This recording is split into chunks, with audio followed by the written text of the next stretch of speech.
সম্মানিত প্রিয় দর্শকবৃন্দ, আজকের এই ভিডিওতে আমরা আলোচনা করতে চলেছি একটি অত্যন্ত গুরুত্বপূর্ণ বিষয় নিয়ে, আর সেটি হলো আধার কার্ড। আধার কার্ড আজকের দিনে শুধুমাত্র একটা পরিচয়পত্র নয়, বরং আমাদের দৈনন্দিন জীবনের একটি অপরিহার্য নথি। সরকার বলছে যারা বহু বছর আগে আধার কার্ড বানিয়েছিলেন, বিশেষ করে যাদের আধার কার্ড 10 বছর বা তারও বেশি পুরনো, তাদেরকে অবশ্যই একবার আধারের তথ্য আপডেট করতে হবে। এটিকে বলা হয় আধার ডকুমেন্ট আপডেট বা রি-কেওয়াইসি।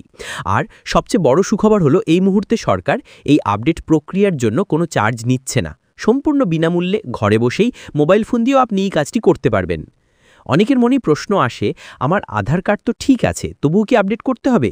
এর উত্তরে সরকার বলেছে, হ্যাঁ, যদি আপনার আধার 10 বছরের বেশি পুরনো হয়, তবে আপনার তথ্য নতুন করে একবার ডকুমেন্ট দিয়ে যাচাই করাতে হবে, যাতে ভবিষ্যতে কোনো সমস্যায় না পড়েন। এখন চলুন ধাপে ধাপে দেখে নেওয়া যাক কিভাবে আপনি ঘরে বসেই মোবাইল ফোন ব্যবহার করে আধার কার্ড আপডেট করতে পারেন।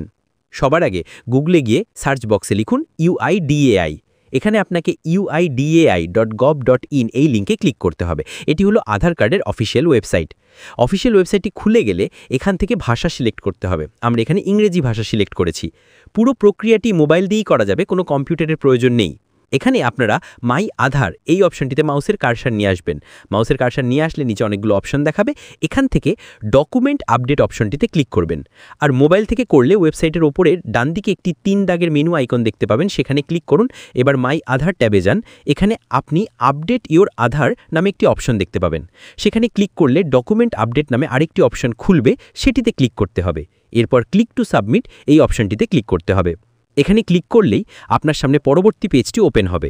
এরপর আপনাকে আপনার আধার নাম্বার অর্থাৎ 12 সংখ্যার আধার নাম্বার টাইপ করতে হবে। তার নিচে ক্যাপচা কোড দেখতে পাবেন, এটি ঠিক যেমন দেওয়া আছে তেমনই অক্ষর অনুসারে লিখতে হবে। এবার লগ ইন উইথ ওটিপি অপশনে ক্লিক করুন।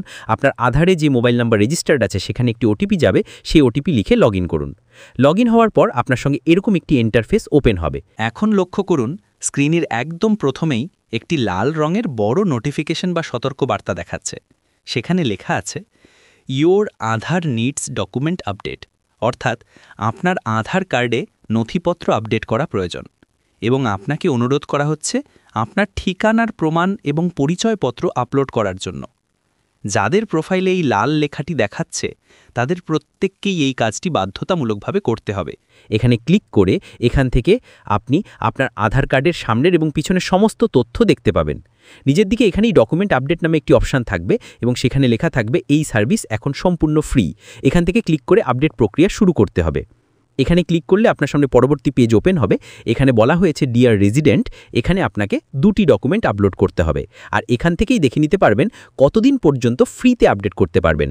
এরপর আপনাকে নেক্সট অপশনে ক্লিক করতে হবে। নেক্সট অপশনে ক্লিক করলেই পরবর্তী পেজটি এইরকম ওপেন হবে। এরপর আপনাকে আবার নেক্সট অপশনে ক্লিক করতে হবে। এরপর আপনাকে আপনার আধারের সমস্ত তথ্য দেখাবে, যেমন আপনার নাম, জেন্ডার, ডেট অফ বার্থ, ঠিকানা। এরপর নিচের দিকে দেখতে পারবেন লেখা আছে I verify that the above details are correct. এখানে টিক দিয়ে নেক্সট অপশনে ক্লিক করতে হবে। এর পরের পেজে ডকুমেন্ট আপলোড করতে হবে। এখানে upload proof of identity document বা POI, এখানে ক্লিক করে যে কোনো একটি ডকুমেন্ট আপলোড করতে পারবেন। প্রুফ অফ আইডেন্টিটি হিসাবে আপনি ব্যবহার করতে পারেন voter ID card, driving licence, passport, PAN card, Kisan passbook, SC/ST OBC certificate, voter ID ইত্যাদি। এরপর অ্যাকসেপ্ট বাটনে ক্লিক করুন, তারপর সিলেক্ট সাপোর্টিং ডকুমেন্ট, এখানে ক্লিক করে আপনার ডকুমেন্টটা আপলোড করে দিবেন। এরপর রয়েছে upload proof of address document বা POA, এখানে ক্লিক করে প্রুফ অফ অ্যাড্রেস হিসাবে ব্যবহার করতে পারেন ব্যাংক পাসবুক, ব্যাংক স্টেটমেন্ট, বিদ্যুৎ বা টেলিফোন বা পানীয় জল bill, rent agreement, voter ID, driving licence, passport ইত্যাদি। মনে রাখবেন, প্যান কার্ড ঠিকানার প্রমাণ হিসাবে ধরা হয় না, এটি কেবল পরিচয়ের প্রমাণ হিসাবে ধরা হয়। এরপর অ্যাকসেপ্ট বাটনে ক্লিক করুন, তারপর সিলেক্ট সাপোর্টিং ডকুমেন্ট, এখানে ক্লিক করে আপনার ডকুমেন্টটা আপলোড করে দিবেন। প্রতিটি ডকুমেন্টের ফাইল সাইজ 2 মেগাবাইটের মধ্যে হতে হবে এবং ফাইল ফরম্যাট হতে পারে JPG, JPEG, PNG বা PDF। যদি কোনো ডকুমেন্টে দুদিকেই তথ্য থাকে, যেমন ভোটার আইডি বা ড্রাইভিং লাইসেন্স, তাহলে দুদিক স্ক্যান করে একটি ফাইলে মার্জ করে নিতে হবে এবং সেই ফাইল আপলোড করতে হবে। অনেক সময় দেখা যায় ডকুমেন্টে পাসওয়ার্ড লক থাকে, সেক্ষেত্রে আপলোড করার আগে অবশ্যই সেই পাসওয়ার্ড প্রোটেকশন সরিয়ে নিতে হবে, নাহলে সিস্টেম গ্রহণ করবে না। ডকুমেন্ট আপলোড করার আগে সাইটে আপনার আধার কার্ডে থাকা সমস্ত তথ্য এবং আপলোড করা ডকুমেন্টের সম্পূর্ণ তথ্য ভালো করে দেখে নেবেন, যেমন আধারে থাকা নাম, জন্ম তারিখ, ঠিকানা, সব তথ্য যদি ডকুমেন্টের সঙ্গে না মেলে তাহলে আপনার রিকোয়েস্ট সরাসরি রিজেক্ট হয়ে যাবে। তাই ভালো করে মিলিয়ে দেখে নিশ্চিত করুন যে সমস্ত তথ্য একদম একই আছে। সব ঠিক থাকলে আই গিভ মাই কনসেন্ট এই বাক্সটিতে টিক দিয়ে নেক্সট বাটনে ক্লিক করুন। এখানে আপনাকে আপনার সমস্ত তথ্য মিলিয়ে নিতে বলছে, এরপর ওকে বাটনে ক্লিক করুন। তারপর আপনার সামনে পরবর্তী পেজটি এরকম ওপেন হবে। এখান থেকে আপনাকে সাবমিট বাটনে ক্লিক করতে হবে। এখানে ক্লিক করলে কিছুক্ষণ সময় অপেক্ষা করতে হবে। তারপর আপনার সামনে ফিডব্যাকের অপশন আসবে, এখান থেকে আপনি ফিডব্যাক দিতে পারেন অথবা এখানে ক্রস চিহ্ন ক্লিক করে কেটে দিবেন। সাবমিট করার সঙ্গে সঙ্গেই আপনার সামনে একটি অ্যাকনলেজমেন্ট স্লিপ চলে আসবে। এখানে আপনার এসআরএন নাম্বার বা সার্ভিস রিকোয়েস্ট নাম্বার এবং আধার নাম্বার লেখা থাকবে। এই নাম্বারটি সংরক্ষণ করে রাখুন। এই নাম্বার দিয়ে পরবর্তীতে আপনার আপডেট রিকোয়েস্টের স্ট্যাটাস ট্র্যাক করতে পারবেন। সাধারণত 10 থেকে 12 দিনের মধ্যেই আপডেট সম্পূর্ণ হয়ে যায়, তবে অনেক সময় লোক একসঙ্গে আপডেট করলে দেরিও হতে পারে।